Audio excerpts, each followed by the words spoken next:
نحمده ونصلي على رسوله الكريم اما بعد فاعوذ بالله من الشيطان الرجيم بسم الله الرحمن الرحيم رب اشرح لي صدري ويسر لي امري واحلل عقدة من لساني يفقهوا قولي۔ شروع کرتی ہوں اللہ کے نام سے جو بے انتہا مہربان نہایت رحم فرمانے والا ہے۔ سورۃ الکافرون ہے۔ اس سورت کو احدی سورتي الاخلاص بھی کہا جاتا ہے کہ یہ اخلاص والی دو صورتوں میں سے ایک ہے۔ دوسری تو سورۃ الاخلاص یعنی قل هو اللہ احد ہے ہی، لیکن اس سورت کو اس کا پیئر بتایا جاتا ہے، سورۃ الاخلاص کے ساتھ ملا کر پڑھا جاتا ہے۔ نبی صلی اللہ علیہ وسلم فجر کی دو سنتوں میں پہلی رکعت میں قل یا ایھا الکافرون پڑھتے اور دوسری میں قل هو اللہ احد پڑھتے۔ مغرب کے بعد کی دو رکعتوں میں بھی آپ یہی دو صورتیں پڑھتے۔ وتر کی پہلی رکعت میں سبح اسم ربک الاعلی ہوتی اور باقی دو رکعتوں میں یہی دو صورتیں ہوتی، قل یا ایھا الکافرون اور قل هو اللہ احد۔ اسی طرح طواف کی رکعتوں میں بھی پہلی رکعت میں قل یا ایھا الکافرون اور دوسرے میں سورۃ الاخلاص پڑھنا مسنون ہے۔ اور اسی طرح خاص طور پر اس سورت کو قل هو اللہ اور معوذتین کے علاوہ رات کو پڑھنے کے لیے کہا گیا ہے کہ جو رات کے وقت اس کو پڑھتا ہے سونے سے پہلے، یعنی سونے کے اذکار میں اس کو شامل کیا گیا، تو وہ دراصل کفر اور شرک سے برات کا اظہار کرتا ہے، وہ توحید پر اپنے دن کا اختتام کرتا ہے۔ اور اس میں آپ دیکھیے کہ صبح سویرے فجر میں سب سے پہلی رکعت میں قرات کا جو آغاز ہو رہا ہے وہ اس سورت سے ہو رہا ہے۔ اسی طرح رات کو سوتے ہوئے آخری عمل اور پھر وتر جو ہے آخری نماز ہوتی ہے، اس میں اس سورت کو پڑھا جاتا ہے۔ اس سے آپ دیکھیے کہ اس سورت کی اہمیت کا اندازہ ہوتا ہے کہ یہ کتنی امپورٹنٹ سورت ہے۔ اس سورت کو بعض روایات میں ربع القرآن بھی کہا گیا، یعنی قرآن کا چوتھائی حصہ، لیکن اسے ضعیف بتایا جاتا ہے۔ نبی صلی اللہ علیہ وسلم کے اس عمل کو کہ آپ اس کو کثرت کے ساتھ پڑھتے تھے، عبداللہ ابن عمر کہتے ہیں کہ میں نے 24 سے 25 بار جائزہ لیا، یعنی گنتے بھی رہتے تھے کہ کتنی بار، 24 سے 25 بار جائزہ لیا کہ آپ فجر اور مغرب کی سنتوں میں یہ سورت پڑھتے ہیں۔ بہرحال اس سورت میں بھی صرف اللہ سبحانہ وتعالیٰ کی عبادت کرنے کا حکم دیا گیا ہے، یعنی اخلاص ہی کا سبق ہے کہ انسان اپنے عمل کو اللہ کے لیے خالص کر لے اور اس میں کسی اور کا کوئی حصہ نہ ڈالے، کوئی حصہ شریک نہ کرے۔ اب دیکھیے کہ کفار بھی عبادت کرتے تھے، لیکن ان کی عبادت میں کیا شامل تھا؟ شرک شامل تھا، اس لیے اس عبادت کو تسلیم نہیں کیا گیا۔ کوئی بھی عبادت جس کے اندر شرک کی ملاوٹ ہو، اس کا انکار کیا جا رہا ہے کہ وہ عبادت ہے ہی نہیں۔ عبادت صرف وہی ہے جو خالصتاً اللہ سبحانہ تعالیٰ کے لیے کی جائے، ظاہراً بھی اور باطناً بھی۔ ظاہری طور پر جیسے سجدہ وغیرہ دعا اللہ سبحانہ تعالیٰ سے، اور باطناً شرک خفی سے بھی پاک ہو، یعنی ریاکاری سے پاک ہو، دکھاوے کی نیت نہ ہو، سمعہ کی نیت نہ ہو، بلکہ ساری کی ساری عبادت صرف اور صرف اللہ سبحانہ تعالیٰ کے لیے۔ تو یہاں کیا بتایا جا رہا ہے کہ آپ کفار کو بتا دیجئے کہ میری عبادت تمہاری عبادت کی طرح نہیں ہے، بلکہ وہ صرف اللہ کے لیے خالص ہے۔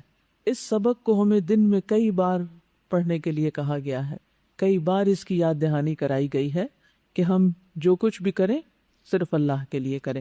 اس کے پس منظر میں یہ بات بھی بتائی جاتی ہے کہ جب قریش نے آپ کو مختلف طرح کی آفرز کی کہ آپ جہاں چاہیں آپ کی شادی کروا دیتے ہیں، آپ جتنا چاہیں سونا آپ کے لیے ڈھیر کر دیتے ہیں، اور بھی اگر آپ حکومت چاہتے ہیں تو وہ آپ کو دے دیتے ہیں، لیکن آپ نے سب چیزوں کا انکار کر دیا۔ تو جب وہ اس بات سے مایوس ہو گئے کہ کسی بھی قسم کی کوئی دنیاوی چیز جو ہے وہ آپ کو اٹریکٹ نہیں کرتی اور آپ اپنے کام سے، اپنے مشن سے باز نہیں آ رہے، تو پھر انہوں نے کہا کہ چلو کمپرومائز کر لیتے ہیں، اور آپ کو ایک اور آفر کی کہ چلیے باقی چیزیں تو نہیں آپ کو چاہیے، تو ہم ایسا کرتے ہیں کہ آپ بار بار ہمیں اللہ کی عبادت کے لیے کہتے ہیں تو کوئی درمیان کی راہ نکالتے ہیں، حل وسط نکالتے ہیں۔ اور وہ کیا ہے کہ 1 سال آپ ہمارے بتوں کی عبادت کر لیں اور 1 سال ہم آپ کے الہ کی عبادت کر لیں گے جیسے آپ چاہتے ہیں، اور اس طرح مسئلے کا حل نکل آئے گا، سب مل کے سمجھوتا کر کے اکٹھے رہ لیں گے۔ لیکن اس موقع پر یہ صورت نازل ہوئی کہ یہ ممکن ہی نہیں، ہمیں صرف اور صرف اللہ سبحانہ وتعالیٰ ہی کے لیے اپنی تمام عبادات رکھنی ہے، جیسے کہ پیچھے ہم پڑھ چکے ہیں ان صلاتی و نسکی و محیای و مماتی للہ رب العالمین، اور جیسے سورۃ الکوثر میں فرمایا گیا کہ فصلی لربک وانحر، کہ اپنے رب ہی کے لیے نماز اور رب ہی کے لیے قربانی ہوگی۔ تو اللہ سبحانہ وتعالیٰ فرماتے ہیں قل یا ایھا الکافرون، قل کہہ دیجئے اے محمد صلی اللہ علیہ وسلم، کس کو کہہ دیجئے؟ ان لوگوں کو کہہ دیجئے، اعلان کر دیجئے، پکار کر کہہ دیجئے۔ اور جب کسی صورت یا کسی بات کے شروع میں قل کا لفظ آتا ہے تو اس سے اس بات کی اہمیت اور زیادہ واضح ہو جاتی ہے کہ آپ ہماری طرف سے یہ پیغام ان کو دے دیجئے، آپ جا کر بتا دیجئے۔ ویسے تو آپ ہر چیز ہی بتا رہے تھے، لیکن یہاں خصوصیت کے ساتھ اس بات کی اہمیت کی وجہ سے اس سے پہلے قل لایا گیا۔ یا ایھا الکافرون، اے کافرو، اشارہ ہے کس کی طرف؟ کفار قریش کی طرف، مشرکین مکہ کی طرف۔ اور پھر اس کے بعد جو بھی ان کے طریقے پر عمل کرے کہ جس کو حق پہنچ جائے اور اس کے باوجود اس کو جان بوجھ کر وہ قبول نہ کرے بلکہ اس کو ریجیکٹ کر دے، کیونکہ کفر کیا ہوتا ہے؟ حق کو پہچان کر، جان کر، اس کے بعد اس کا انکار کرنا۔ یعنی تمہیں ہر طرح سے سمجھایا جا چکا ہے لیکن تم ابھی تک کفر پر اڑے ہوئے ہو، مان کر نہیں دیتے، اسی لیے ان کو کافر کہہ کر پکارا گیا کہ اے کافرو، لا اعبد، نہیں میں عبادت کرتا یا کروں گا، فعل مضارع ہے، نہیں میں عبادت کرتا یا میں عبادت نہیں کروں گا، کس کی؟ ماں جس کی تعبدون تم عبادت کرتے ہو یا کرو گے، میں اس کی عبادت نہیں کروں گا۔ اور وہ کس کی عبادت کرتے تھے؟ اصنام کی، اوثان کی، انداد کی، اور پھر اس کے علاوہ بھی دنیا میں اور لوگ جتنے بھی ہیں اللہ کے سوا باقی جن جن چیزوں کی عبادت کرتے ہیں وہ سب بھی پھر اس میں شامل ہو جاتے ہیں کہ ایک مسلمان کو ان میں سے کسی کی بھی عبادت نہیں کرنی۔ ایک اسلام جو ہے باقی سارے ادیان سے اس اعتبار سے الگ، مختلف، منفرد ہے کہ اس میں صرف اور صرف اللہ کی عبادت کی جاتی، جبکہ باقی ادیان میں اللہ کی عبادت کے ساتھ ساتھ اوروں کو بھی ساتھ شریک کر لیا جاتا ہے۔ تو ہمیں کیا کہنا ہے؟ لا اعبد ما تعبدون، میری عبادت کا طریقہ وہ نہیں جو تمہارا ہے، میری عبادت خالصتاً اللہ سبحانہ تعالیٰ کے لیے ہے، ایک اکیلے اسی کے لیے۔ ولا انتم، اور نہ ہی تم، عابدون عبادت کرنے والے ہو، ما اعبد جس کی میں عبادت کرتا ہوں۔ اب یہاں پر کرنے والے ہو یعنی آئندہ بھی تم اللہ سبحانہ تعالیٰ کی خالصتاً عبادت کرنے والے نہیں، یعنی تم ہوپلیس کیس ہو۔ اب تو یہ اعلان برات اس سے ہے۔ جہاں تک عام ایسے نان مسلمز کا تعلق ہے جن تک حق پہنچا ہی نہیں، جن کو حقیقت کا پتہ ہی نہیں، جن تک کسی نے پیغام پہنچایا ہی نہیں، تو ان کے لیے کیا ہے؟ ان کو دین کی دعوت دی جائے۔ یہ نہیں کہ پہلے ہی حلے میں ان سے اعلان برات کی دنیا میں جتنے بھی لوگ مسلمانوں کے علاوہ ہیں ہم ان سب کو اپنے سے کاٹ کے پھینک رہے ہیں، یہ نہیں مطلب اس کا۔ مطلب کیا ہے کہ تمہیں تو سب سے بہترین مواقع ملے دین کو، اسلام کو قبول کرنے کے۔ محمد صلی اللہ علیہ وسلم نے نہ صرف یہ کہ تمہیں زبانی تعلیم دی، تبلیغ کی، دعوت دی، بلکہ وہ تمہارے درمیان سال ہا سال تک موجود رہے، اپنے عمل کے ذریعے انہوں نے تمہیں حق کی بات پہنچائی، لیکن تم ہو کہ کسی بھی طور پر مان کر دینے والے نہیں، اس لیے تم سے اعلان برات ہے، کیونکہ تم عبادت کرنے والے ہو ہی نہیں جس کی میں عبادت کرتا ہوں۔ ولا انا عابد، اور نہ میں عبادت کرنے والا ہوں، ما عبدتم جس کی تم عبادت کرتے رہے یا جس کی تم نے عبادت کی ماضی میں، تعبدون اب کرتے ہو یا آئندہ کرو گے، اور عبدتم کا کیا معنی ہے؟ جن کی تم ماضی میں کر چکے ہو، یعنی تمہارے بتوں کو میں پوجنے والا نہیں۔ تم جو مجھے آفر دے رہے ہو کہ ایک سال میں تمہارے بتوں کی عبادت کر لوں، یہ پاسبل نہیں، یہ ممکن ہی نہیں، اس بارے میں تم اپنے ذہن سے ہی نکال دو۔ اور ہر مسلمان کے لیے اس میں بہت بڑا سبق ہے کہ وہ دین کے معاملے میں عبادت کے معاملے میں، توحید کے معاملے میں کسی کے ساتھ کمپرومائز نہیں کر سکتا، کوئی مڈل پاتھ نہیں ہے۔ توحید الگ ہے، شرک الگ ہے، یہ دونوں ایک جگہ اکٹھے نہیں ہو سکتے، جیسے آگ اور پانی اکٹھے نہیں ہو سکتے، تو کفر اور اسلام بھی ایک جگہ جمع نہیں ہو سکتے۔ آج کے دور میں آپ دیکھیں کہ بہت سے لوگ وحدت الادیان کی بات کرتے ہیں۔ وحدت الادیان کا کیا مطلب ہے؟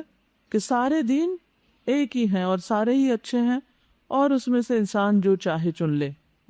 تو بات یہ ہے کہ دین اسلام کی تعلیم یا دین اسلام کی بنیاد توحید پر ہے، اور یہی توحید اسلام کو باقی سب سے الگ کر دیتی۔ اس کے علاوہ کفر جتنا ہے اس کے بارے میں کیا فرمائے گا؟ الکفر ملت واحدہ، وہ سب ایک ملت ہے، وہ کمپرومائز کر سکتے ہیں کیونکہ ہر ایک نے اپنے اپنے الہ بنائے ہوئے، ان کے درمیان کامن گراؤنڈز ہو سکتی ہیں، لیکن مسلمانوں اور غیر مسلموں کے درمیان کامن گراؤنڈز نہیں ہو سکتی، کیونکہ مسلمان صرف ایک اللہ کی عبادت کرتے ہیں۔ وَلَا أَنْتُمْ عَابِدُونَ مَا أَعْبُدُ، اور نہ تم عبادت کرنے والے ہو جس کی میں عبادت کرتا ہوں، یعنی آئندہ بھی تم نہیں کرو گے جس کی میں کروں گا، یعنی تم سے توقع نہیں ہے۔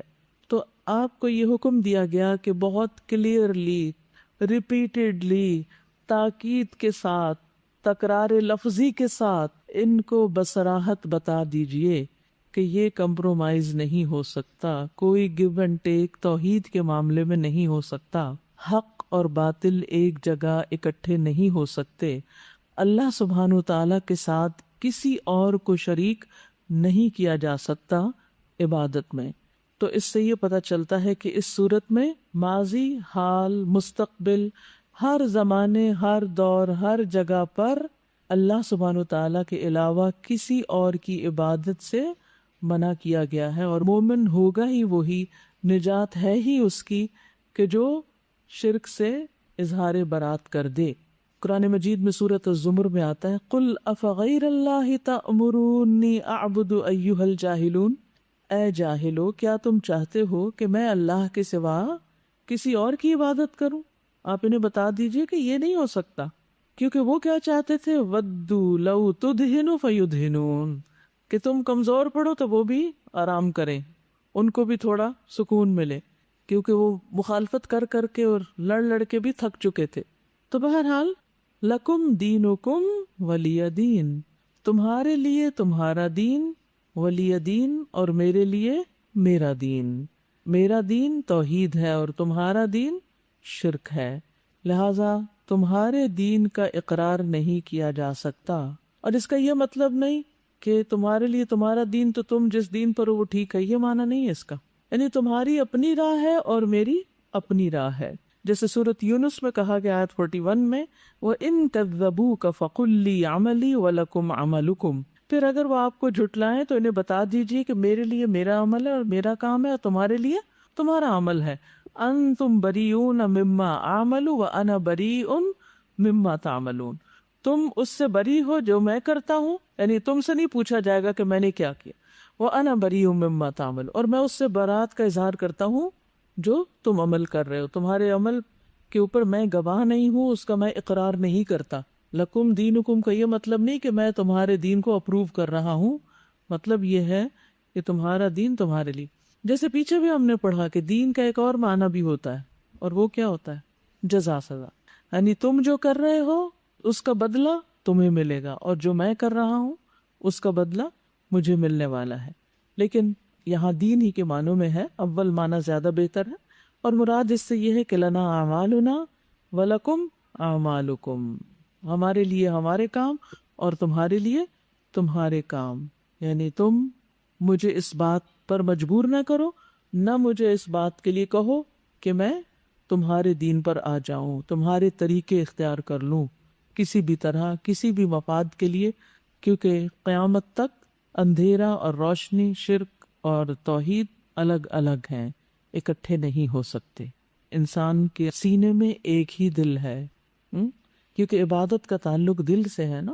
وقفات میں نمبر 1 وَلَا أَنْتُمْ عَابِدُونَ مَا أَعْبُدُ لِعَدَمِ إِخْلَاصِكُمْ لِلَّهِ فِي عِبَادَتِهِ فَعِبَادَتُكُمْ لہو المقترنۃ بالشرک لا تسمى عبادہ لعدم اخلاصکم للہ، تمہارے اللہ سبحانہ تعالیٰ کے لیے اخلاص نہ ہونے کی وجہ سے عبادت کے اندر، فی عبادت ہی، اس کی عبادت میں، فعبادتکم لہو، بس تمہاری عبادت اس کے لیے، المقترنۃ جڑی ہوئی ہے، بالشرک، شرک کے ساتھ، لا تسمى عبادہ، وہ عبادت کہلا ہی نہیں سکتی، یعنی معروف معنوں میں وہ عبادت نہیں جس میں شرک شامل ہو۔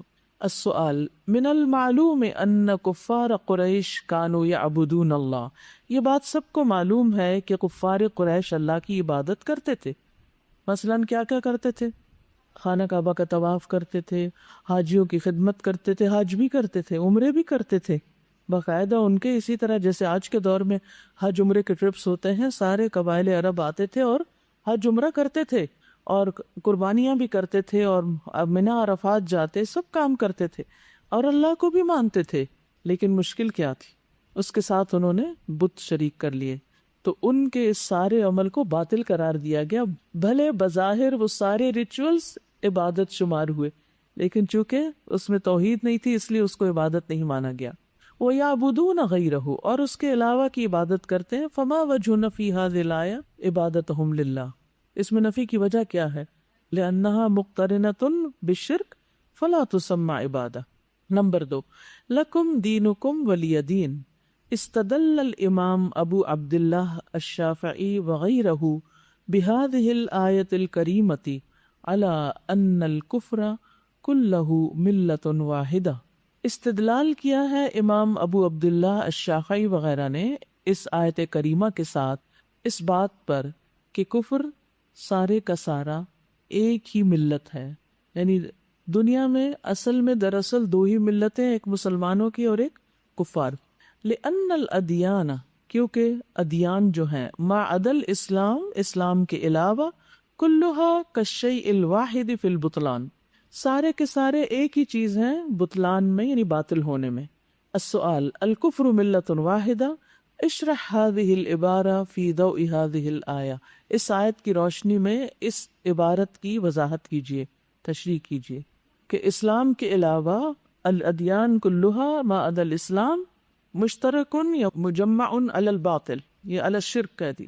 نمبر 3، لکم دینکم ولی دین، فی هذه السورة منہج اصلاحی، اس صورت میں اصلاح کا ایک طریقہ ہے، وہو عدم قبول، اور وہ نہ قبول کرنا، ولا صلاحیت انصاف الحلول، اور نہ اس بات کی صلاحیت ہونا کہ مختلف مشکلات کے حل کے لیے نصف نصف کر لیا جائے۔ انصاف نصف سے، نصف کس کو کہتے ہیں؟ آدھا آدھا، کمپرومائز کرنا مراد ہے انصاف الحلول۔ لأن ما عرضوه علیہ، کیونکہ انہوں نے جو آپ کو پیش کیا تھا نبی صلی اللہ علیہ وسلم کو، وہ جو واقعہ میں نے بتایا نا کہ جب وہ مایوس ہو گئے کہ آپ صلی اللہ علیہ وسلم ان کی کسی بھی آفر کو قبول نہیں کر رہے، تو انہوں نے آخر میں یہ آفر کر دی کہ ایک ایک سال کی عبادت کر لیتے ہیں۔ من المشارکت فی العبادت، عبادت میں اشتراک کی، یعتبر فی مقیاس المنطقی حلا وسطا، یہ سمجھی جاتی ہے منطق کے اعتبار سے، یعنی لاجک کے اعتبار سے، حلا وسطا، درمیانی حل، بیچ کی راہ جسے کہتے ہیں نا، بیچ کی راہ لے لیتے ہیں۔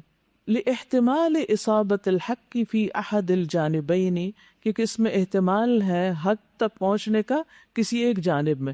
فجاء الرد حاسما وزاجرا وبشدہ، تو اس کا جو رد ہے وہ حاسما بہت کریٹیکل ہے، وزاجرا اور ڈانٹ والا ہے، اور وہ بشدت اور شدت والا ہے کہ یہ ممکن ہی نہیں۔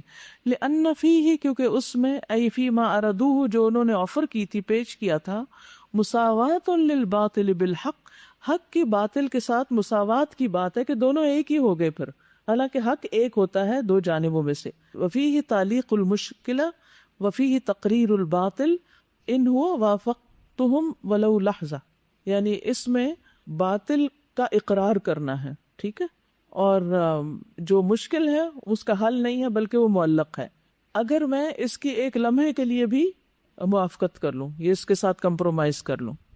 یہ شنقیطی نے اس کے بارے میں لکھا ہے۔ السؤال هل تقبل انصاف الحلول فی اصول الدین، کیا دین کی بنیادوں میں، عقیدے میں، انصاف الحلول یعنی کمپرومائز کرنے کا جو طریقہ ہے اسے قبول کر لیا جائے گا؟ لا، نہیں. معانی الکلمات ہے ولا انا عابد ما عبدتم لا اعبد مستقبلا ما عبدتم من الالہۃ الباطلۃ. نہیں میں عبادت کرنے والا مستقبل میں جس کی تم نے عبادت کی باطل الہوں میں سے. لکم دینکم لکم شرککم و کفرکم ولی دین لی اخلاصی یا لی اخلاصی و توحیدی الذی لا ابغی غیرہ. میرے لیے میرا دین کیا ہے؟ اخلاص اور توحید جس کے سوا میں کچھ اور نہیں چاہتا. عمل بالآیات.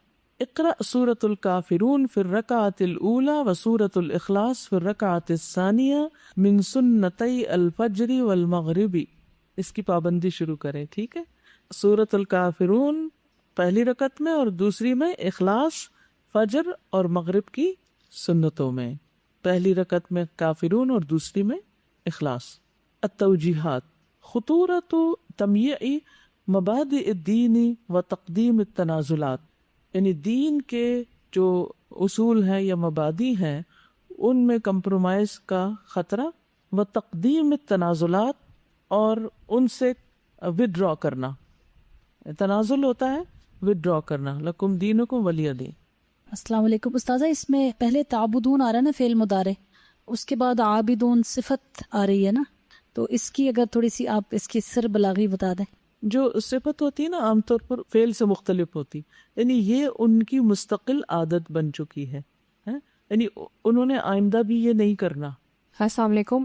میرا ایک سوال ہے. ایکچولی ریسنٹلی ایک گروپ ڈسکشن میں یہ بات چل رہی تھی کہ جو غیر مسلم ہے لائک اہل کتاب خاص طور پہ، کہ قیامت کے دن ان کو بھی ان کے اعمال کی بنیاد پہ جنت میں بھیجا جا سکتا ہے. تو مجھے سمجھ نہیں آئی کہ میں اس چیز کا ایک مہذب طریقے سے کیا جواب دے سکتی ہوں، لیکن میرے خیال کے مطابق ایسا پاسبل نہیں ہے. ان کا جو بھی حصہ ہے وہ اس دنیا میں رکھ دیا گیا ہے کہ ان کی جو بھی اچھے کام ہے ان کا بدلہ ان کے لیے اسی دنیا میں رکھ دیا گیا. بالکل صحیح ہے، لیکن اس کا کوئی جیسے مدلل جواب میرے ذہن میں نہیں آ رہا. سورۃ البینہ پڑھیے، اس میں بہت کلیئرلی بتا دیا گیا ان الذین کفروا من اہل الکتاب والمشرکین فی نار جہنم خالدین فیہا. بہت کلیئر آیت ہے. ہو سکتا ہے کوئی اس کے بارے میں بہت بائسڈ ہو کہ آپ کا دین تو بہت سخت ہے اور لوگوں کو آپ جہنم کی بس بشارتیں دیتے ہیں. تو ہمیشہ کانٹیکٹ سمجھنا چاہیے کہ جب اسلام کی دعوت آ گئی اور انہوں نے حق کو پہچان لیا، جان لیا، اتنا کہ اپنے بیٹوں سے بھی زیادہ، جیسے قرآن کہتا ہے کہ کوئی اپنے بچے کو بھی اتنا نہیں پہچانتا جتنا وہ محمد صلی اللہ علیہ وسلم کو پہچانتے تھے. اس کے بعد جب وہ نہیں مانے تو ان کو دھمکی دی جا رہی ہے کہ دیکھو انجام بہت سخت ہے، اب بھی باز آ جاؤ. تو جب کوئی انسان اتنا کلیئر میسج سنتا ہے تو اس کے بعد تھوڑی دیر تو اس کا دل دہلنا چاہیے، اس کو اپنی سوچوں اور طریقوں پر دوبارہ نظر ثانی کرنی چاہیے. یہ بھی انڈائریکٹلی ان کے فائدے میں، ان کی ہمدردی میں ہی بات کی جا رہی ہے کہ اگر تم نے اپنے غلط طریقے نہیں چھوڑے تو بہت بڑا نقصان ہونے والا تمہارا. اب دیکھیں نا، جب آپ کسی کو بھی وارننگ دیتے ہیں تو اس کا یہ مطلب ہے، مثلا آپ کسی کو وارننگ دے، وہ لکھا تھا نا بڑے بڑے وارننگ اور بڑے بڑے سائن لگے ہوئے ہوتے ہیں، تو یعنی جو اس کی طرف بھاگ رہا ہو اس کے خلاف کوئی بات کی جا رہی ہوتی ہے. یہ نہیں مطلب ہوتا. مقصد یہ ہوتا ہے کہ اس کو بچانا مقصود ہوتا ہے کہ تم باز آ جاؤ، بچ جاؤ. یہ بہت ڈینجرس طریقہ ہے جو تم اختیار کر رہے ہو کہ ایک خطرے والی چیز، ایک گڑھے کی طرف بھاگے چلے جا رہے ہو اور جا گرو گے اس میں. سزا میں یہ سوچی تھی کہ فجر کی جو 2 سنتیں ہیں ان کی اتنی فضیلت آتی کہ وہ دنیا اور دنیا میں جو کچھ ہے اس سے بہتر ہے، کیونکہ اس میں توحید کا ذکر ہے، اس لیے شاید کہ نبی صلی اللہ علیہ وسلم نے ایسی یہ دونوں ہی صورتیں سورتِ الاخلاص ہیں، یعنی اخلاص والی 2 صورتیں. سورۃ النصر. شروع کرتی ہوں اللہ کے نام سے جو بے انتہا مہربان نہایت رحم فرمانے والا ہے. سورۃ النصر. اذا جب، جاء آ جائے، نصر مدد، اللہ اللہ کی، والفتح اور فتح، ورأیت اور آپ دیکھیں، الناس لوگوں کو، یدخلون وہ داخل ہو رہے ہیں، فی دینی دین میں، اللہ اللہ کے، افواجا فوج در فوج، فسبح تو تسبیح کیجئے، بحمد ساتھ حمد کے، ربک اپنے رب کی، واستغفرہ اور بخشش مانگیے اس سے، انہ بے شک وہ، کانا ہے وہ، توابا بہت توبہ قبول کرنے والا۔ سورۃ النصر، اس کے کچھ اور نام بھی ہیں، سورۃ الفتح اور سورۃ التودیع، الوداعی سورت، الوداع کرنے والی۔ ابن عباس کہتے ہیں کہ یہ قرآن کریم کی آخری مکمل سورت ہے۔ ہو سکتا ہے آپ کے ذہن میں آئے کہ ہم تو آخری آیت سمجھتے ہیں، الیوم اکملت لکم دینکم و اتممت علیکم نعمتی، تو پھر ان دونوں کے درمیان کس طرح کمپرومائز ہوگا، یعنی تطبیق کیسے ہوگی؟ وہ آخری آیت ہے اور یہ آخری سورت ہے، مکمل سورت۔ فتح مکہ کے موقع پر نازل ہوئی، مدنی سورت ہے۔ وہ کیوں؟ اس لیے کہ ہجرت کے بعد نازل ہوئی، یس، چاہے مکہ میں ہی کیوں نہیں، حجۃ الوداع کے موقع پر۔ سورت کا جو مشہور نام ہے وہ النصر ہے، اور نصر کس کو کہتے ہیں؟ مدد کو۔ اللہ سبحانہ تعالیٰ کا انسان کو اپنے دشمن پر ایسا غلبہ دینا کہ وہ دشمن کو اللہ تعالیٰ رسوا کر دے، مات دے دے، اور انسان کو کامیابی دے، ایسی کامیابی کہ جس سے اس کا دل خوش ہو جائے۔ اب جانتے ہیں کہ پیچھے نبی صلی اللہ علیہ وسلم کو تسلی دی گئی تھی۔ ابتدائی مکی دور کی صورتوں میں سے سورۃ الضحیٰ میں وَلَسَوْفَ يُعْطِيكَ رَبُّكَ فَتَرْضَىٰ، کہ البتہ ضرور آپ کا رب آپ کو وہ دے گا کہ جس سے آپ راضی ہو جائیں گے، خوش ہو جائیں گے۔ اور وہ وقت آ گیا کہ آپ نے اپنی زندگی میں ہی اپنے مشن کو مکمل ہوتے ہوئے دیکھا، کامیابی دیکھی، فتح دیکھی، مکہ فتح ہو گیا۔ سارے قبائل اس بات کے منتظر تھے کہ مکہ کس کے ہاتھ میں رہتا ہے، کیونکہ وہاں قبائلی نظام تھا، کوئی ایک اسٹیٹ تو تھی نہیں، لیکن سرداری اس کی ہوتی، غلبہ اس کا ہوتا، بات اس کی مانی جاتی جو مکہ پر قابض ہوتا۔ تو ابھی تک تو سب کفار قریش ہی مکہ پر غالب تھے، لیکن فتح مکہ کے بعد اب سب کو پتہ چل گیا کہ مسلمان کامیاب ہو چکے ہیں۔ اس لیے فتح مکہ 8 ہجری میں ہوا، 9 ہجری اور پھر 10 ہجری میں مختلف اطراف سے نبی صلی اللہ علیہ وسلم کی خدمت میں بہت سے وفد آئے، بہت سے ڈیلیگیشنز آئے، اور انہوں نے آ کر اسلام قبول کیا۔ زیادہ تعداد میں لوگ دین میں داخل ہوئے، اور بھی فتوحات کا دروازہ کھل گیا، جزیرۃ العرب آپ کے زیر تسلط آ گیا۔ تو اس صورت میں ہم دیکھتے ہیں کہ 2 بنیادی باتیں کی گئی ہیں۔ ایک طرف تو آپ کی زندگی میں ہی اسلام کے غالب ہونے کی خوشخبری آپ کو دی جا رہی ہے کہ آپ تک اللہ کی مدد اور فتح آ چکی ہے، اور دوسری طرف آخری آیتوں میں آپ صلی اللہ علیہ وسلم کی وفات کی خبر دی جا رہی ہے کہ آپ کی رسالت کا کام مکمل ہو چکا ہے، اب آپ اللہ کی ملاقات کی تیاری کیجیے اور اس کے لیے کثرت سے تسبیح اور استغفار کیجیے۔ تو آئیے دیکھتے ہیں سورت کو۔ اللہ تعالیٰ فرماتے ہیں اذا جاء نصر اللہ والفتح، اذا جب، جاء آ جائے، کس کے پاس آ جائے؟ آپ کے پاس، محمد صلی اللہ علیہ وسلم کے پاس۔ کیا؟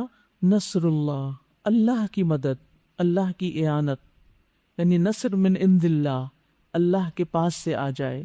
والفتح، اور فتح، کھلا فیصلہ، واضح فیصلہ، کس چیز کا؟ کہ قریش اب مغلوب ہو چکے ہیں، مکہ فتح ہو چکا ہے۔ تو اب آپ پھر کیا کیجئے جب ایسا ہو جائے؟ وَرَأَيْتَ النَّاسَ، اور آپ خود دیکھ لیں۔ رأیتہ، اب یہ رؤیت بصری ہے، آپ اپنی آنکھوں سے دیکھ رہے ہیں۔ کیا؟ الناس، لوگوں کو، یدخلون، کہ وہ داخل ہو رہے ہیں، فی دین اللہ، اللہ کے دین میں۔ کیا نام ہے اس کا؟ اسلام، یعنی اسلام میں داخل ہو رہے ہیں۔ افواجا، فوج در فوج، یعنی قبیلوں پہ قبیلے، کوئی طائف سے آ رہا ہے، کوئی یمن سے آ رہا ہے، کوئی حوازن سے آ رہا ہے۔ یہ سب فتح مکہ کے بعد آیا، خصوصاً اس سورت کے اترنے کے بعد آپ صلی اللہ علیہ وسلم نے، ایک روایت میں آتا ہے کہ تمہارے پاس یمنی آئے ہیں، اور پھر حکمت یمنی ہے اور فقہ یمنی ہے، یعنی دین کی جو سمجھ ہے وہ بھی یمنیوں کو حاصل ہوگی، اور اس کے ساتھ ساتھ حکمت بھی ان کو اللہ نصیب کرے گا۔ تو یعنی ایسے اچھے اچھے لوگ دین میں شامل ہو رہے ہیں، اور یہی دراصل وہ نصر اور فتح تھی کہ اب ہر طرح کی رکاوٹیں دور ہو گئی۔ فتح کا مطلب ہوتا ہے کھلنا، اب دروازہ کھل گیا تو کیا ہوا؟ جو رکاوٹ تھی، بیریئر تھا، وہ ہٹ گیا۔ کسی بھی چیز کی جب اوپننگ ہو جاتی ہے تو رستے کھل جاتے ہیں، اور یہ فیصلہ دراصل کون سا فیصلہ تھا؟ یعنی فتح فیصلے کے معنوں میں بھی آتا ہے، کھلا فیصلہ، یعنی اللہ سبحانہ و تعالیٰ نے آپ کے دشمن کو شکست دے دی ہے، اس معاملے میں کوئی شک نہیں، اور آپ اپنی آنکھوں سے دیکھ رہے ہیں کہ ایسا ہو چکا ہے۔ جب یہ صورت اتری ابو بکر سن کر رونے لگے، آپ رونے لگے، کیوں؟ ان کو سمجھ آ گئی کہ اب معاملہ کچھ اور ہے، کیونکہ آگے آپ کو تلقین کی گئی فسبح بحمد ربک، اب کرنے کا کام کیا ہے کہ تسبیح بیان کیجئے اپنے رب کی حمد کے ساتھ، واستغفرہ، اور اس سے استغفار کیجئے، انہ کان توابا، کیونکہ وہ بہت زیادہ توبہ قبول کرنے والا رب ہے۔ تو اس سے حضرت ابو بکر سمجھ گئے کہ اب آپ کو جو تسبیح اور استغفار کا کہا جا رہا ہے، اس کا مطلب ہے کہ آپ کے جانے کے دن قریب آ گئے ہیں۔ اب آپ دیکھیے کہ ایک ابو بکر کی سمجھ ہے اور ایک ہم جیسوں کی سمجھ ہے۔ ہم جب قرآن کی کوئی آیت سنتے ہیں تو ہمیں زیادہ سے زیادہ کیا بات سمجھ میں آتی ہے؟ بس ظاہری معنی، کچھ تھوڑی سی بات ادھر ادھر سے پڑھ لی، لیکن گہری سمجھ نہیں ہوتی۔ تو قرآن میں تدبر دو طرح کا ہوتا ہے، ایک عوام کی سطح پر اور ایک خواص کی سطح پر۔ عوام اس کے ظاہری معنی لیتے ہیں اور خواص اس کی اصل روح تک پہنچ جاتے ہیں کہ اس سے اصل مراد کیا ہے، اور اس کی تائید ایک اور جگہ سے بھی ہوتی ہے، ایک اور واقعے سے بھی ہوتی ہے۔ حضرت عمر رضی اللہ تعالیٰ عنہ جب خلیفہ بنے تو آپ بدری صحابیوں کو بلاتے تھے اور ان سے متعدد امور میں مشورہ لیا کرتے تھے، کیونکہ وہ سابقون الاولون میں سے تھے، انہوں نے بڑی قربانیاں کی، مہاجرین میں سے اور کچھ انصار میں سے بھی، تو ان کی بہت اہمیت تھی۔ ان میں آپ ابن عباس کو بھی شامل کرتے تھے جو ابھی بہت چھوٹے تھے، عمر میں بہت ینگ تھے۔ تو جو بڑے بڑے صحابہ تھے ان کو تھوڑا سا اعتراض ہوتا کہ ہم بڑے بزرگ بیٹھے ہیں تو یہ بچے کو کیوں شریک کیا جاتا ہے۔ وہ کبھی کبھی ایسا ہو جاتا ہے نا کہ انسان کچھ لوگوں کی موجودگی میں کمفرٹیبل نہیں ہوتا، اور اگر وہ چھوٹے جو ہیں بڑوں سے زیادہ اچھی کوئی رائے دے دیں تو اور بھی انکمفرٹیبل ہو جاتا ہے۔ یہ انسان کی نفسیات ہے، کمزوری ہے انسان کی، خلق الانسان ضعیفا، کچھ کمزوریوں پہ انسان قابو نہیں پا سکتا باوجود کوششوں کے۔ تو اس پر حضرت عمر رضی اللہ تعالیٰ عنہ نے ان سے کوئی بحث نہیں کی، کوئی انہیں دلیلیں نہیں دی، کچھ نہیں کیا۔ انہوں نے ایک موقع پر ان سب کو بلایا اور حضرت ابن عباس کو بھی، اور ان کو پردے کے پیچھے بٹھا دیا اور ان کے سامنے ایک سوال رکھا۔ وہ سوال کیا تھا کہ یہ جو سورت ہے، سورت النصر، اس کے نازل ہونے کا مقصد کیا ہے، اس میں کس چیز کا حکم دیا جا رہا ہے؟ تو انہوں نے کہا کہ اس میں تسبیح کرنے کا، اللہ کی حمد بیان کرنے کا حکم ہے، یعنی عمل کی بات کیا ہے، اس میں کرنے کا کام کیا ہے کہ حمد و ثنا کی جائے، استغفار کیا جائے۔ اس پر آپ نے ابن عباس کو بلا لیا اور کہا تمہاری کیا رائے، اور انہیں پہلے سے کچھ نہیں کہا تھا، اسپونٹینیسلی ان کو بلا کے پوچھا کہ تم کیا کہتے ہیں؟ تو وہ کہنے لگے کہ اس میں رسول اللہ صلی اللہ علیہ وسلم کی وفات کی خبر دی جا رہی ہے کہ آپ کا مشن مکمل ہو چکا ہے، آپ کی جو ذمہ داری ہے وہ پوری ہو چکی ہے، اب آپ تسبیح اور استغفار کے ذریعے اللہ سے ملاقات کی تیاری کریں۔ تو انہوں نے کہا کہ میری بھی یہی رائے، اور اس صورت میں اصل بات بھی یہی ہے۔ تو ابن عباس کو نبی صلی اللہ علیہ وسلم نے خاص طور پر دعا دی تھی، آپ نے ان کے سینے پہ ہاتھ مارا تھا اور فرمایا تھا اللہم فقہہ فی الدین وعلمہ التأویل، کہ اللہ ان کو دین کی سمجھ دے اور ان کو تأویل یعنی قرآن کی تفسیر کا علم عطا کرے۔ تو وہ مفسر قرآن تھے اور انہوں نے قرآن میں گہرا غور و خوض کیا، اور آج تک الحمدللہ قرآن کی تفسیر میں ان کے بہت شارٹ، جامع، مختصر، ٹو دا پوائنٹ اقوال ملتے ہیں، اور جب ان کا قول آ جاتا ہے کہ ابن عباس نے اس کے بارے میں یہ کہا تو بات ختم ہو جاتی کہ بس وہی لے لی جائے، وہی اصل تفسیر ہے کسی آیت کی۔ تو اگرچہ وہ عمر میں چھوٹے تھے لیکن ان کی سمجھ بہت تھی۔ تو کچھ لوگ اللہ سبحانہ و تعالیٰ کی طرف سے گفٹڈ بھی ہوتے ہیں، لیکن اصل گفٹڈ وہی ہوتا ہے کہ جس کو حافظے علم، مواقع کے ساتھ ساتھ توفیق بھی نصیب ہو، جیسے برکت بھی نصیب ہو جس کے وقت میں۔ تمنا تو بہت لوگ کرتے ہیں لیکن سب کو نصیب کیوں نہیں ہوتا؟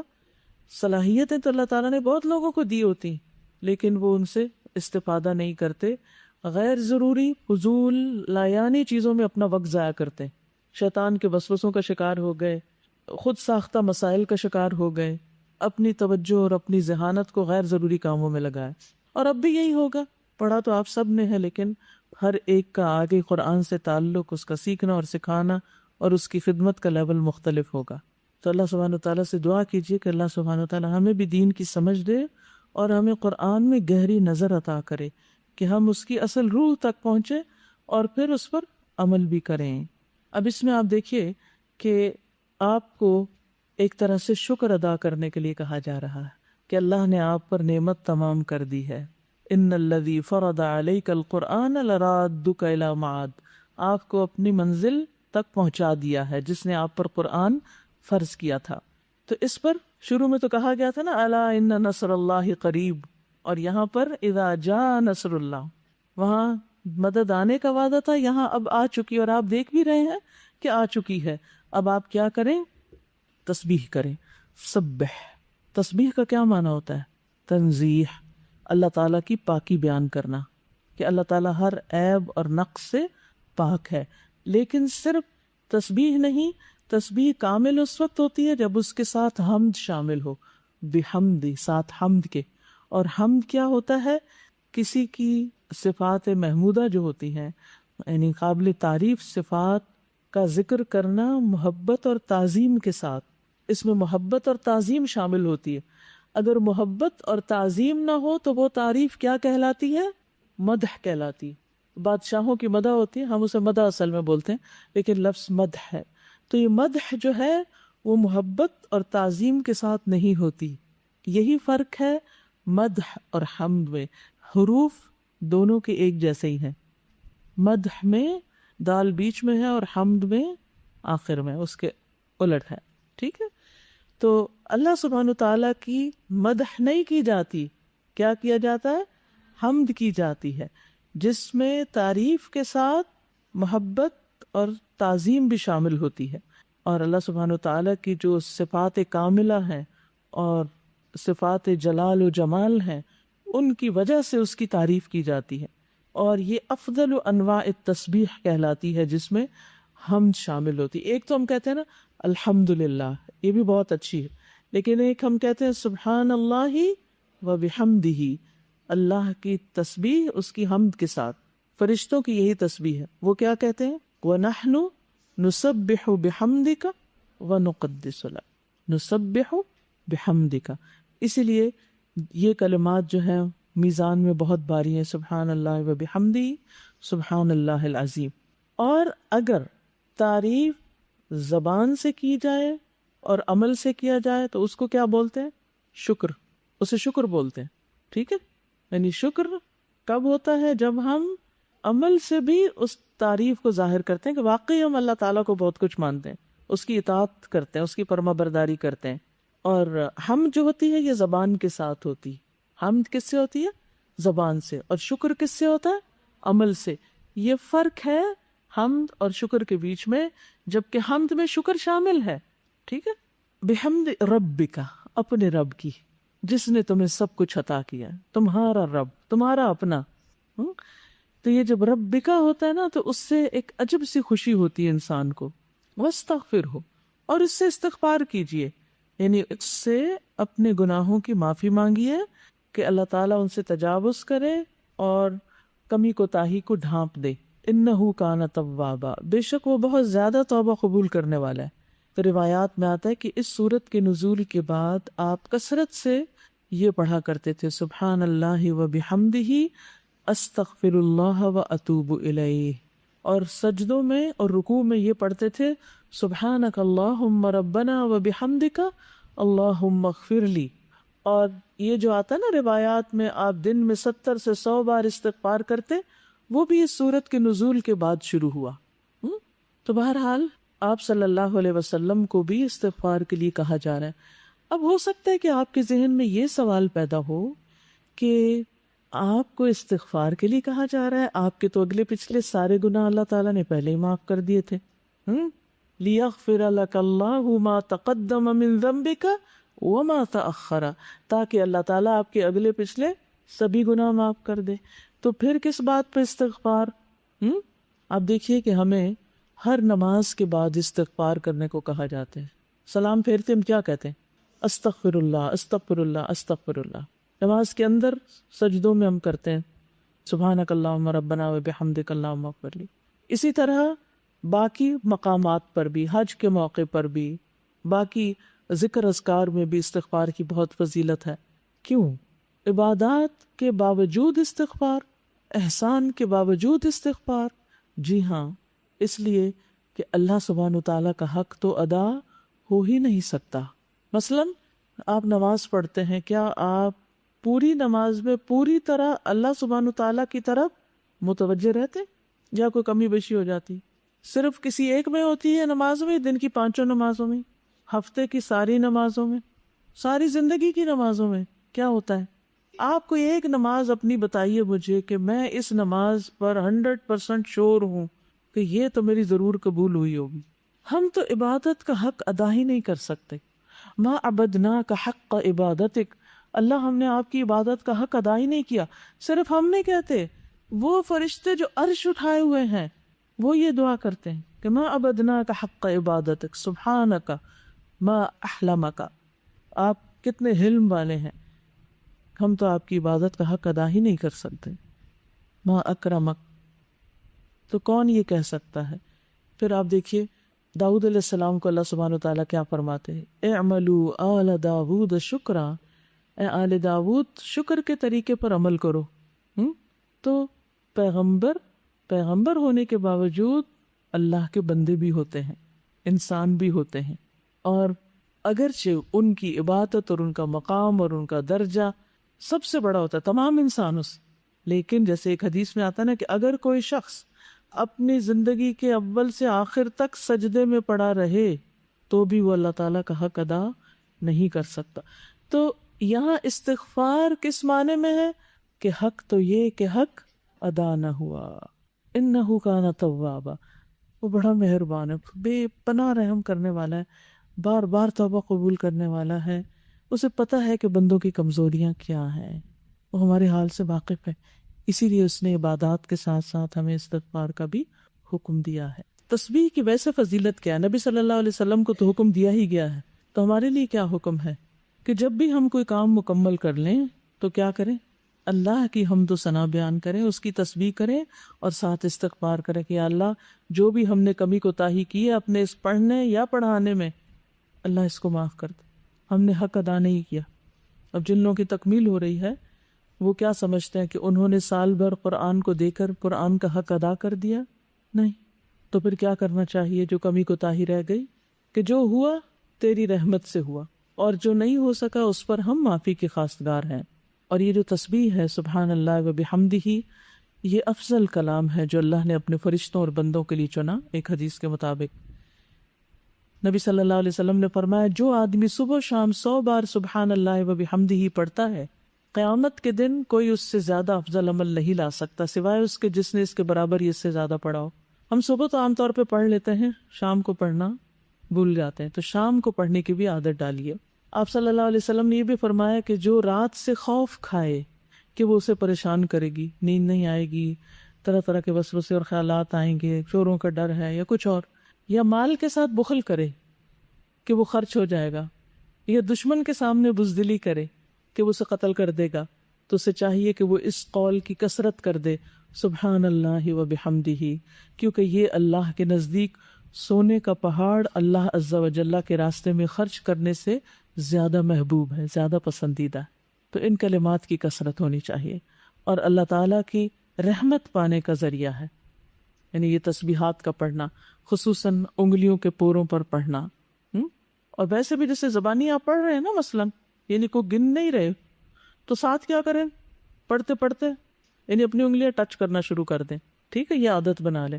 جیسے ہم نیچرلی جیسے کھانا پکا رہے ہیں، کچھ کام کر رہے ہیں، کچھ تو ہم ذکر کر رہے ہوتے ہیں نا، لیکن ہم گن نہیں رہے ہوتے اس ذکر کو، تو اس وقت بھی کیا کریں، انگلیوں کی یہ پور کہلاتے ہیں نا، یہ پور، ان پہ پڑھا کریں، کیونکہ حدیث میں آتا ہے فَإِنَّهُنَّ مَسْئُولَاتٌ مُسْتَنْتَقَاتٌ وَلَا تَغْفُلْنَ فَتَنْسَيْنَ الرَّحْمَةَ، فرمایا کہ قیامت کے دن ان سے سوال کیا جائے گا، یہ بولیں گی، یہ جگہ بولیں گی، اور ویسے بھی جو انگوٹھا ہے خاص طور پر یہ ہماری آئیڈینٹی، تو یہ بولے گا ہم نے کیا کیا۔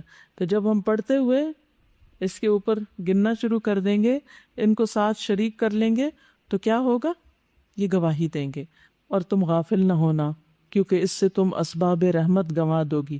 یہ آپ نے ایک صحابیہ سے کہا تھا۔ اور پھر یہ جنت میں درخت لگانے کا ذریعہ بھی ہے. اپنے بچوں کو خاص طور پر اس کی عادت ڈالیں، کیونکہ بڑے ہو کے عادتیں پکی کرنا بڑا مشکل ہو جاتا ہے. تو بچپن سے ہی عادات اچھی ہونی چاہیے. اور یہ ذکر دراصل کس لیے کرنا ہے؟ شکر کی ادائیگی کے لیے. ٹھیک ہے نا؟ کس کے لیے؟ شکر کی ادائیگی کے لیے. اور شکر کی ادائیگی بھی اصل میں تو اللہ کی توفیق سے ہی ہوتی ہے. عربی کا ایک شعر ہے، ان کان بشکری نعمت اللہ نعمت، اگر میرا شکر ادا کرنا بھی اللہ کی نعمتوں میں سے ایک نعمت ہے، علیہ مجھ پر، لہو فی مثلہا یجب الشکر، تو پھر اس پر بھی شکر ادا کرنا چاہیے. یعنی پھر کبھی شکر ختم ہونا ہی نہیں چاہیے. فکیف بلوغ الشکر الا بفضلہ، شکر کا حق ادا کیسے کر سکتے ہیں، شکر تک پہنچ ہی کیسے سکتے ہیں مگر اللہ کے فضل سے. وَإِن طَالَتِ الْأَيَّامُ وَاطَّصَلَ الْعُمُرُ، خواہ دن لمبے ہو جائے اور عمر ختم ہو جائے لیکن شکر ختم نہیں ہونا چاہیے. شکر ہی ہے. اس میں خطاب تو نبی صلی اللہ علیہ وسلم سے ہے، لیکن ہم سب کو بھی اپنے اس کورس کی تکمیل پر شکر ادا کرنا چاہیے اور خوش ہونا چاہیے، اور اللہ سبحانہ تعالیٰ ہی کی حمد و ثنا کرنی چاہیے. سب تعریف اسی کی. وقفات تدبریہ دیکھ لیتے ہیں. اذا جاء نصر اللہ والفتح ورأیت الناس يدخلون فی دین اللہ افواجا، اشارۃ لأن یستمر النصر لہذا الدین، اشارہ اس بات کی طرف کہ اس دین کے لیے مدد جاری رہے گی. ویزداد عند حصول التسبیح بحمد اللہ واستغفارہ من رسولہ، اور زیادہ ہو جائے گی کیا نصر؟ کب؟ اللہ کی حمد کے ساتھ تسبیح اور استغفار پر اللہ کے رسول کی طرف سے. فإن هذا من الشکر، کیونکہ یہ شکر میں سے ہے. واللہ تعالی یقول، اللہ تعالیٰ فرماتے ہیں، لئن شکرتم لأزیدنکم، اگر تم نے شکر ادا کیا تو میں تمہیں اور بھی ضرور زیادہ دوں گا. وقد وجد ذلک فی زمن الخلفاء الراشدین، یہ چیز پائی گئی کب؟ خلفاء راشدین کے زمانے میں. وبعدہم فی ہذہ الامہ، اور ان کے بعد بھی اس امت میں. لم یزل نصر اللہ مستمرا، مسلسل اللہ کی مدد آتی رہی. حتی وصل الاسلام الی ما لم یصل الیہ دین من الادیان، یہاں تک کہ دنیا میں اسلام وہاں تک پھیل گیا جہاں تک کوئی اور دین نہ پھیلا.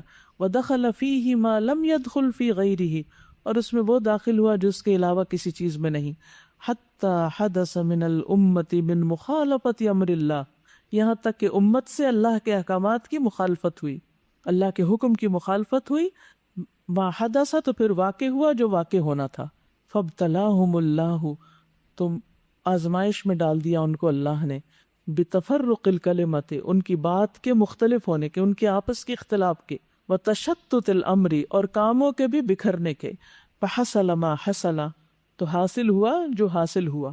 یعنی ہم دو طریقے دیکھتے ہیں امت میں، ایک وہ جس میں انہیں شاندار کامیابیاں حاصل ہوئیں، اور وہ کس وجہ سے تھی؟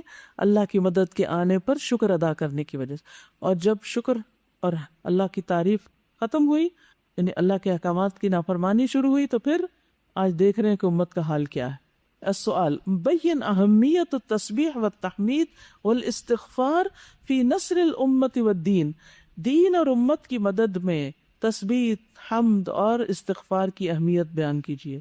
عمل کرنے سے تو مزید مدد حاصل ہوگی، اور چھوڑنے سے مدد ختم ہو جائے گی.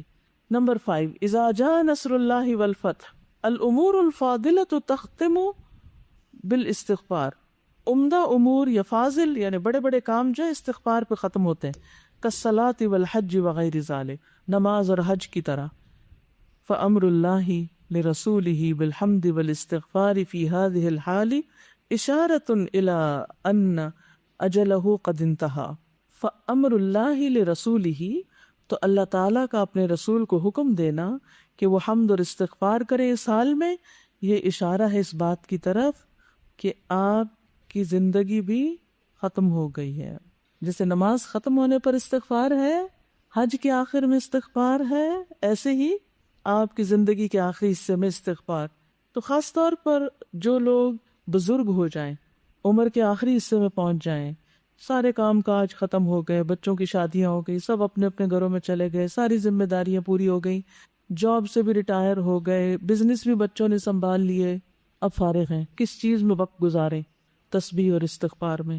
کثرت سے تسبیح کریں، اور اسی طرح جب کوئی آپ کا پروجیکٹ اینڈ پر آنے لگے، آپ کا ایکڈیمک ایئر اینڈ پہ آنے لگے، تو کثرت سے تسبیحات اور استغفار خود بھی اور بچوں کو بھی دیں تاکہ وہ دین و دنیا میں ایکسل کریں.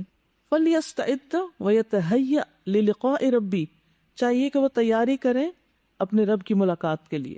وَيَخْتِمُ عُمَرَهُ بِأَفْضَلِ مَا يَجِدُهُ صَلَوَاتُ اللَّهِ وَسَلَامُهُ عَلَيْهِ، اور ختم ہو آپ کی عمر افضل کام کے ساتھ جسے آپ پائیں اللہ کی رحمت اور درود و سلام ہو آپ پر. السؤال کیف تشیر هذه السورة الى قرب وفات النبی صلی اللہ علیہ وسلم، اس صورت میں نبی صلی اللہ علیہ وسلم کے وفات کے قریب ہونے کی جو خبر ہے وہ کہاں سے پتہ چلتی ہے؟ جب آپ کو حمد اور استغفار کا حکم دیا گیا، تسبیح کا حکم دیا گیا، تو اس بات سے حضرت ابو بکر کو ایک دم کہاں سے سمجھ آ گئی، انہیں پتہ تھا کہ اعمال کے اختتام پر استغفار کا حکم ہے، تسبیحات کا حکم ہے، تو اس کا مطلب ہے کہ اب آپ کے جانے کے دن آ گئے ہیں.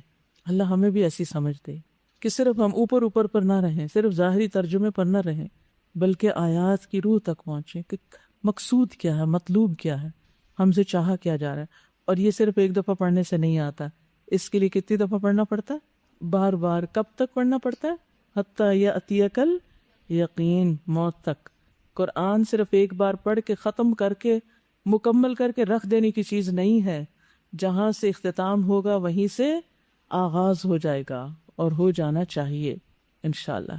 ترجمہ دیکھیے معانی الکلمات. والفتح، فتح مکہ، وکان ذلک فی العام الثامن للہجری، اور یہ 8 ہجری میں ہوا. عمل بالآیات میں ورأیت الناس يدخلون فی دین اللہ افواجا ادعو کافرا الی الاسلام بأی وسیلۃ تجیدها، کسی کافر کو اسلام کی دعوت دے کسی ایسے طریقے کے ساتھ جس کو آپ بہت اچھی طرح کر سکتے ہیں، یعنی جس کے آپ ایکسپرٹ ہیں، ماہر ہیں، عمدہ طریقے سے جسے کرنے کے قابل ہیں. قل سبحان اللہ و بحمدہ 100 مرہ، 100 بار کہیے سبحان اللہ و بحمدہ. واکثر من الاستغفار، اور استغفار کی کثرت کیجیے. وسبح بحمد ربک واستغفرہ. نمبر 2 التوجیحات میں اہمیت تسبیح اللہ واستغفارہ عند تمام العبادہ، عبادت کے تمام ہونے پر اللہ کی حمد کے ساتھ اس کی تسبیح اور استغفار کا حکم. ٹھیک ہے، اس کی اہمیت کا بیان ہے یہاں پر. تبت، ٹوٹ گئے، یدا، دونوں ہاتھ، ابی لہب، ابو لہب کے، وتب، اور وہ ہلاک ہوا، ما، نہ، اغنا، کام آیا، انہو، اسے، مالہ، اس کا مال، وما، اور جو، کسب، اس نے کمایا، سیصلا، ان قریب وہ جلے گا، نارن، آگ میں، ذات لہب، شعلے والی، وامرأتہ، اور اس کی بیوی، حمالتا، اٹھانے والی، الحطب، لکڑی کے گٹھے کو، فی جیدہا، اس کی گردن میں، حبل، رسی ہوگی، من مسد، بٹی ہوئی. سورۃ اللہب مکی سورت ہے، اس کو سورۃ المسد بھی کہا جاتا ہے اس کے آخری لفظ سے، اور تبت یدا ابی لہب بھی کہا جاتا ہے. ایک رکوع ہے، 5 آیات ہیں، 20 کلمات ہیں. یہ سورت آپ صلی اللہ علیہ وسلم کے چچا ابو لہب کے بارے میں ہے. آپ کے چچا 3 طرح کے تھے. ایک وہ جنہوں نے آپ کا ساتھ دیا، ایمان لائے، ان میں حضرت عباس اور حمزہ ہیں، اور حمزہ افضل ہیں کیونکہ وہ سید الشہداء ہیں. دوسرے وہ جنہوں نے آپ کی مخالفت نہیں کی، آپ کے ساتھ تعاون خوب کیا لیکن ایمان نہیں لائے، وہ ابو طالب ہیں. اور تیسرے وہ جس نے آپ کی مخالفت کی اور مخالفت میں حد سے بڑھ گیا، اور وہ کون ہے؟ ابو لہب. تو یہاں ابو لہب کا ذکر ہے اس صورت میں. ابو لہب کا نام عبد العزیٰ تھا. آپ صلی اللہ علیہ وسلم سے شدید نفرت اور عداوت رکھتا تھا. بہت مالدار تھا، مکہ والوں میں تقریباً سب سے زیادہ مال دولت رکھتا تھا. شکل و صورت بھی اچھی تھی، سرخ رنگ کا تھا، یوں لگتا تھا جیسے چہرے سے شعلے پھوٹ رہے ہیں. اسی لیے اس کا نام جو تھا، یہ کنیت جو تھی ابو لہب تھی. نام تو عبد العزیٰ تھا لیکن یہ مشہور کس سے تھا؟ اپنی کنیت سے. نہ صرف یہ کہ یہ ایمان نہیں لایا بلکہ اس نے آپ صلی اللہ علیہ وسلم کی ہر طرح سے مخالفت کی، یہاں تک کہ رشتہ داری کا بھی پاس نہیں رکھا، جو کہ عربوں کا ایک خاص طریقہ تھا.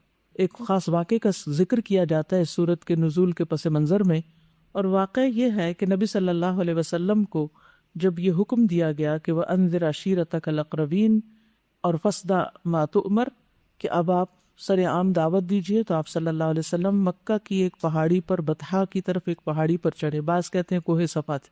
بہرحال اور آپ نے عربوں کے عام طریقے کے مطابق کہا یا صباحا، اور یہ اس وقت کہا جاتا تھا جب کوئی اہم معاملہ پیش آتا تو کوئی شخص پہاڑ پہ چڑھ کے ساری قوم کو پکارتا تھا، یعنی مدد لینے کے لیے جملہ بولا جاتا تھا، تو ہر طرف سے لوگ بھاگتے دوڑتے آ گئے۔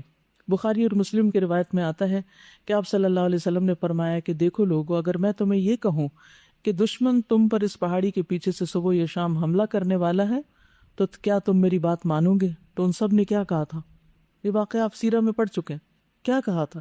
کہ آپ صادق اور امین ہیں، ہم آپ کی بات ضرور مانیں گے، آپ سچ کہنے والے۔ اس موقع پر آپ نے فرمایا فَإِنِّي نَذِيرٌ لَكُمْ بَيْنَ يَدَيْ عَذَابٍ شَدِيدٍ، سخت عذاب کے آنے سے پہلے میں تمہیں کھلم کھلا ڈرا رہا ہوں، خبردار کر رہا ہوں۔ یہ جملہ سن کر آپ کا اور دین کی یہ دعوت کی بات سن کر ابو لہب کہنے لگا تبا لک الہذا جمعتنا، تبا لک، تمہارے ہاتھ ٹوٹ جائیں۔ تب کا مطلب ہوتا ہے خسارہ یا نقصان یا ہلاکت، نعوذ باللہ تم پر ہلاکت ہو، کیا اس کام کے لیے تو نے ہمیں یہاں جمع کیا؟ اس کی اس بات کے جواب میں اللہ سبحانہ و تعالیٰ نے پوری سورت نازل کی اور اللہ تعالیٰ نے فرمایا تبت یدا ابی لہب و تب، وہ محمد صلی اللہ علیہ وسلم کے ہاتھوں پہ یا آپ کے مشن پہ یا آپ کی ہلاکت کی بات کر رہا ہے، وہ خود ہلاک ہو اور اس کے کام اور اس کے جو مقاصد اور اس کی اولاد اور اس کا مال سب کچھ تباہ ہو جائے، اور آگے الی آخری ہی ساری صورت نازل کی۔ نہ صرف یہ کہ اس موقع پر بلکہ دیگر مواقع پر بھی ابو لہب آپ صلی اللہ علیہ وسلم کی طرح طرح سے مخالفت کرتا تھا۔ ذوال مجاز کے بازار میں نبی صلی اللہ علیہ وسلم لوگوں کو جو ہر طرف سے اکٹھے ہو رہے تھے اور لوگ کثرت سے تھے، ان کو آپ اسلام کی دعوت دے رہے تھے۔ آپ فرما رہے تھے یا ایھا الناس قولوا لا الہ الا اللہ تفلحوا، لوگو لا الہ الا اللہ پڑھ لو فلاح پا جاؤ گے۔ تو وہ راوی کہتے ہیں کہ میں دیکھ رہا تھا کہ ایک شخص آپ کے پیچھے پیچھے آپ کی مخالفت کر رہا ہے اور کہہ رہا ہے کہ تم اس شخص کی بات نہ ماننا، یہ دیوانہ ہے، اور پھر بعض اوقات وہ جسمانی اذیت بھی دیتا اور آپ صلی اللہ علیہ وسلم کو سخت تکلیف دیتا۔ تو اس کا وجود اور اس کی مخالفت آپ کے لیے بہت تکلیف دہ تھی، کیونکہ آپ دیکھیں کوئی باہر سے کوئی بات کرے تو اور بات ہوتی ہے، اگر آپ کی بہن ہی، آپ کی بیٹی ہی، آپ کا خالہ، ماموں، چچا میں سے کوئی آپ کے خلاف لکھنا شروع کر دے، بولنا شروع کر دے، آپ کی بے عزتی شروع کر دے، آپ کے راہ میں رکاوٹ شروع کر دے، تو کتنا تکلیف دہ ہوتا ہے۔ اب دیکھیں دین کی دعوت میں بعض اوقات باہر کے لوگ مخالفت کرتے، بعض اوقات گھر میں شروع ہو جاتی، تو جب گھر میں شروع ہوتی ہے تو وہ بہت زیادہ تکلیف دہ ہوتی ہے، کیونکہ آپ کو ان سے سپورٹ کی توقع ہوتی ہے۔ اسی لیے موسیٰ علیہ السلام نے کہا تھا کہ وَاجْعَل لِّي وَزِيرًا مِّنْ أَهْلِي هَارُونَ أَخِي، کہ میرے گھر والوں میں میرا مددگار بنا دے میرے بھائی ہارون کو، کیونکہ وہ سمجھتے بھی ہوتے ہیں اور ان کے اندر ایک خاص قسم کی ہمدردی بھی ہوتی ہے، ایک سنسیئرٹی بھی ہوتی ہے۔ لیکن یہاں تو ساری روایتیں پامال ہو گئیں اور سخت مخالفت پر وہ شخص تل آیا، حتیٰ کہ یوں ہوا کہ جب یہ صورت نازل ہوئی تو اس کی بیوی ام جمیل جس کا نام عروہ تھا، ہاتھ میں پتھر لیے بڑبڑاتی ہوئی خانہ کعبہ کی طرف آئی۔ آپ صلی اللہ علیہ وسلم حضرت ابوبکر کے ساتھ بیٹھے ہوئے تھے اور آپ تک پہنچ گئی، کہنے لگی کہ مزمم کہاں ہے، اور پھر بولنے لگی کہ مزممن ابینا ودینہ قلینا وامرہ عصینا، مزمم کا ہم نے انکار کیا اور اس کے دین کو ہم نے ناپسند کیا اور اس کے حکم کی ہم نے نافرمانی کی۔ حضرت ابوبکر نے دیکھا تو آپ بہت پریشان ہوئے، نبی صلی اللہ علیہ وسلم سے کہا کہ یہ کسی برے ارادے سے آئی کہ ہاتھ میں پتھر پکڑا ہو۔ آپ نے فرمایا مجھے نہیں دیکھ سکے گی۔ بہرحال اس نے آپ کی جب یہ حج کی مذمت کی تو آپ نے فرمایا کہ میں تو مزمم ہوں ہی نہیں، میں تو محمد ہوں۔ آپ نے اس کو پازیٹو وے میں لے کر اس کو اپنے دل پہ نہیں لیا اور بات ختم کر دی۔ بہرحال سورت شروع ہوتی ہے تبت یدا سے، تبت یدا ابی لہب و تب، ٹوٹ گئے دونوں ہاتھ ابو لہب کے اور وہ خود بھی تباہ و برباد ہو گیا۔ سورت النصر کے بعد یہ سورت کیوں رکھی گئی؟ ایک طرف آپ کے مشن کی تکمیل، فتح، مدد کی بات کی گئی، اور دوسری طرف آپ کے دشمنوں کی ذلت اور رسوائی اور ان کے مشن کی ناکامی کی بات ہے۔ قرآن کا اختتام ہو رہا ہے اور اس میں یہ بتایا گیا کہ دیکھو آخر میں کامیاب کون ہوتا ہے اور ناکام کون ہوتا ہے۔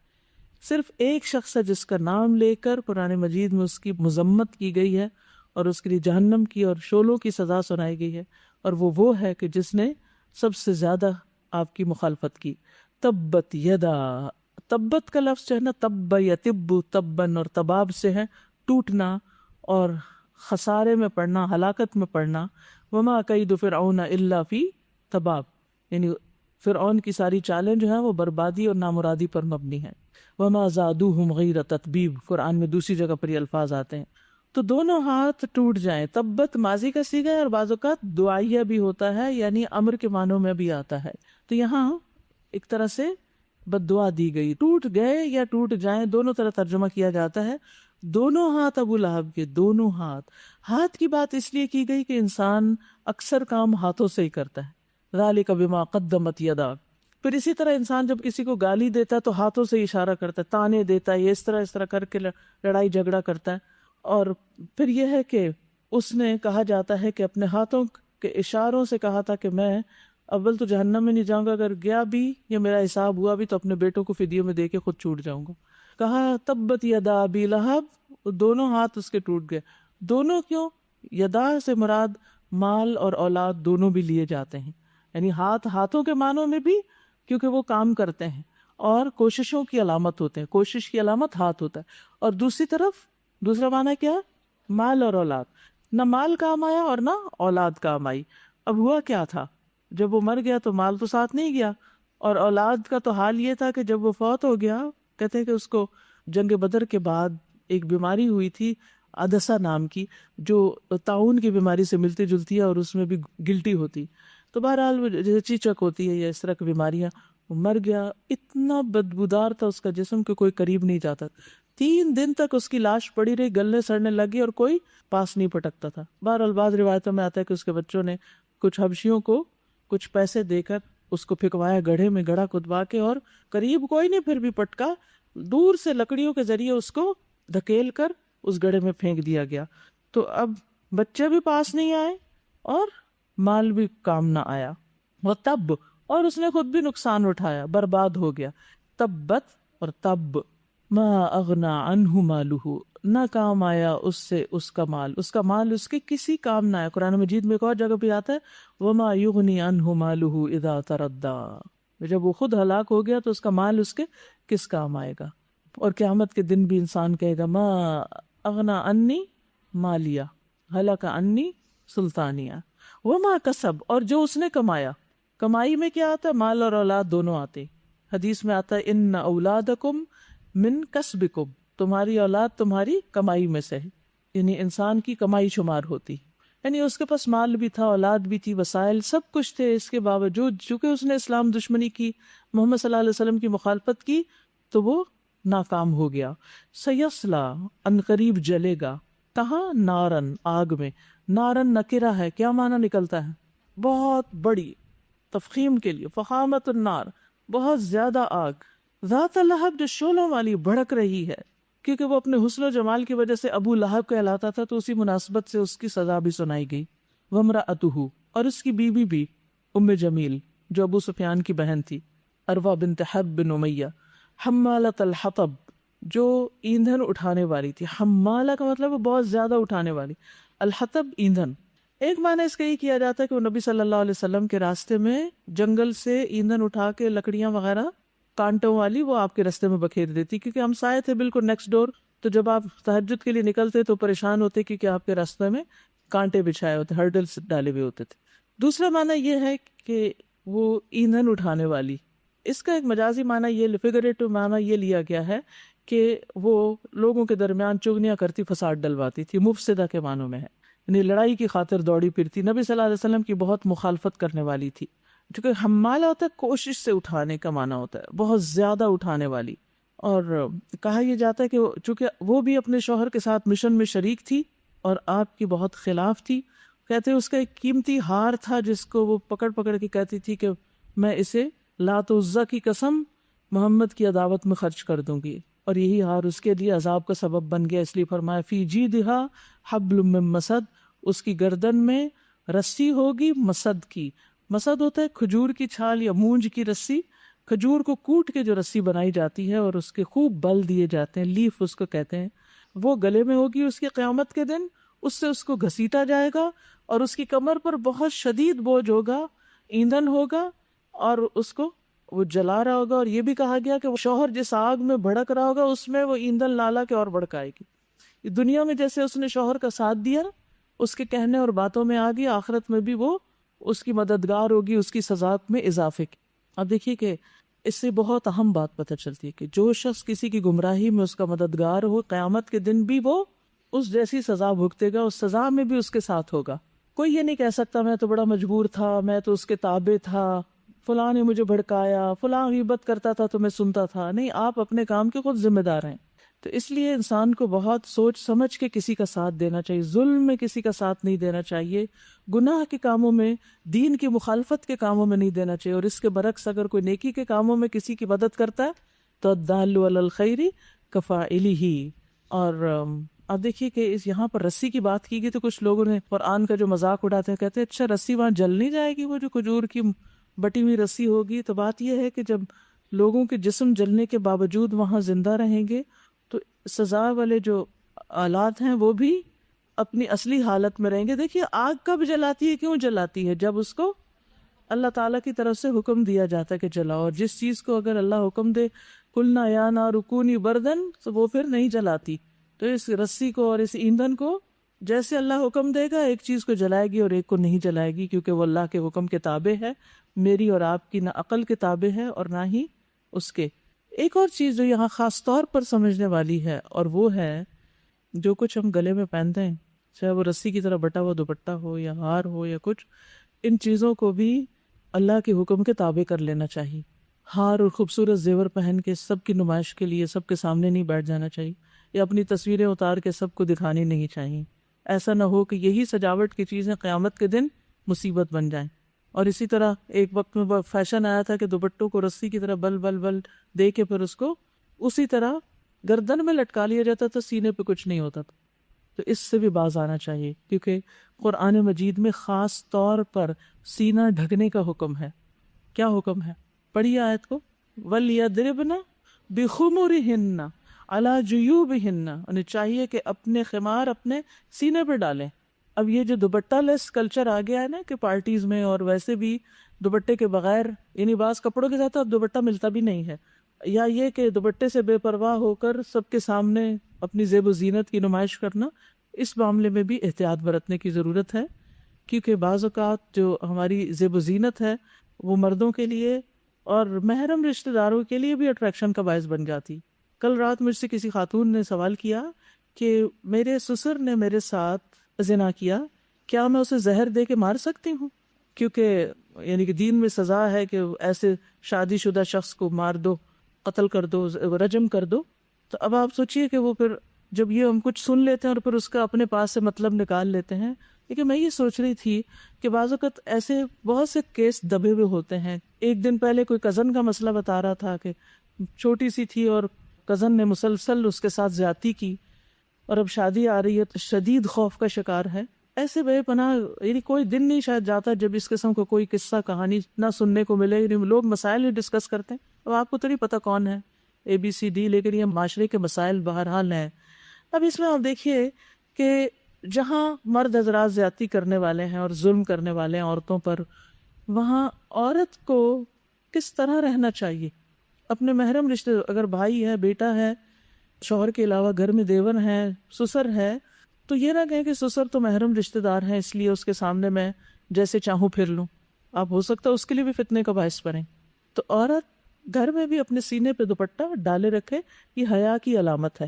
اور جب حیا ہوتا تو ایمان ہوتا، اور حیا رخصت ہوتا ایمان چلا جاتا. ہاں یہ الگ ہے کوئی بھی نہیں کام کاج کر رہے ہیں تو آپ اتار کے پھر اپنا پڑھ رہے ہیں، اپنا کچن میں کام کر رہے ہیں، کچھ کر رہے ہیں. لیکن جو ہی آپ دیکھتے ہیں کہ ایسے لوگ آس پاس بہت سے موجود ہیں، حتیٰ کہ بعض اوقات افسوس سے کہنا پڑتا ہے لڑکیاں بھی لڑکیوں کے حسن سے اٹریکٹ ہو جاتی ہیں. یہ شر بھی بہت معاشرے میں عام ہو گیا.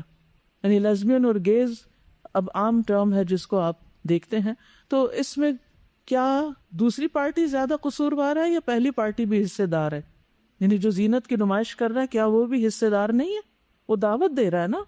تو اپنے لیے جو اللہ نے حدود رکھی ہیں اس کی خود پابندی کیجیے. اور پھر بعض اوقات ایسے ڈریسز، اللہ کا شکر ہے ہمارے معاشرے میں اتنے، لیکن کچھ کلچرز میں اس طرح کی چیزیں پائی جاتی ہیں بالکل اسٹریپ کے ساتھ، اور پوری سینہ اور پوری کمر پیچھے سے ننگی ہو رہی، بازو ننگے ہو رہے ہیں، ٹانگیں ننگی ہو رہی ہیں. کیا ہے عورتوں کی مجلس میں؟ آپ کو کیا پتا کہ عورتوں میں سے کون کس کس قسم کی عورتیں ہیں؟ قرآن مجید میں عورتوں سے بھی یعنی ایک حد کے اندر رہنے کا حکم دیا گیا. سورۃ النور میں آپ پڑھ سکتے ہیں. کیونکہ اب ذہنوں کا بگاڑ اتنا زیادہ ہو گیا ہے کہ انسان کسی جگہ اپنے آپ کو محفوظ تصور ہی نہیں کرتا. اپنے آپ کو خود بچا کے رکھیں، کسی پہ الزام دینے سے پہلے خود اپنی حفاظت کریں. بہرحال اس میں آپ دیکھیے معنی الکلمات میں تبت کا معنی خسرت و ہلاکت وہذا دعاء علیہ، یہ بد دعا ہے. خسرت و ہلاکت، خسارے اور ہلاکت کی بات ہے اس میں. جیدہا عنقہا. اور پھر آپ دیکھیے اس دور میں ایک عورت مال اور اپنا پسندیدہ زیور بیچ کے دین کی مخالفت میں شریک ہونا چاہتی، تو آج کی عورت کا کیا کام ہے، کیا کرنا چاہیے اس کو؟ دین کی حمایت میں اپنے جان مال اولاد سب کو لگانا چاہیے. پھر توجیہات میں الحذر من ایذاء عباد اللہ الصالحین، اللہ کے نیک بندوں کو اذیت دینے سے بچیں، ڈریں. کیوں؟ کیونکہ اللہ کی لاٹھی بے آواز ہے، اور اگر آپ اللہ کے محبوب کو یا اللہ کے دوست کو کوئی تکلیف دیں گے تو کیا ہوگا؟ اللہ کی دشمنی کو دعوت دیں گے. من عادى لی ولیا فقد آذنته بالحرب، جس نے میرے کسی دوست کو اذیت دی، اس سے عداوت رکھی، تو میں اس کے خلاف جنگ کا اعلان کرتا ہوں. حدیث قدسی.